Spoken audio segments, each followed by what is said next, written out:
సినిమాల వల్ల జనాలు చాలా మారిపోతున్నారు. సినిమాలో చూస్తే బాగుంటది, నువ్వు నీ గురించి మాట్లాడుతున్నావు, నేను అందరి గురించి మాట్లాడుతున్నా. సినిమాల వల్ల ఎంతమంది ఎలా మారిపోయారో తెలుసా? ఎలా మారిపోయారు?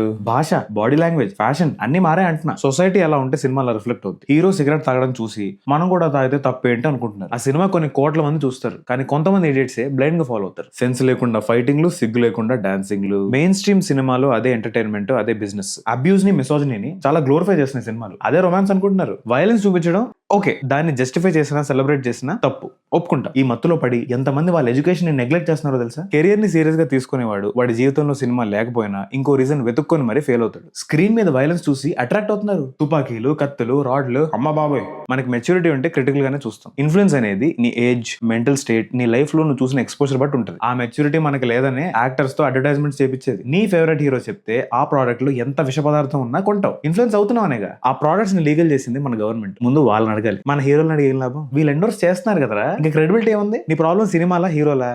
సినిమాకి ఎవడు చూస్తున్నాడు? హీరో డామినేటెడ్ ఇండస్ట్రీ రామంది. అది సినిమా అయినా, యాడ్ అయినా ఒక లేమ్యాన్ కి ఇంపాక్ట్ సేమ్ ఉంటుంది. ఫిక్షన్ కి, రియాలిటీకి తేడా తెలియని దౌర్భాగ్య స్థితిలో నేను లేనురా. మొన్న ఒక సినిమాలో చూసా, హీరో హీరోయిన్ లాగి పెట్టి కొడితే థియేటర్లో బాయ్స్ అందరూ క్లాప్స్ కొట్టారు. పేట్రియార్కీ అనేది బయట ఎగ్జిస్ట్ అవుతుంది కాబట్టి అవి సినిమాలో కూడా ఎగ్జిస్ట్ అవుతుంది. అది మనలో ఉన్న వైరస్. ఈ జబ్బులన్నీ మన సినిమాలు ఎరాడికేట్ చేయాలరా, ఎంకరేజ్ చేయకూడదు. ప్రేక్షకులు గొర్రెలు కాదురా ఇన్ఫ్లుయెన్స్ అవ్వడానికి.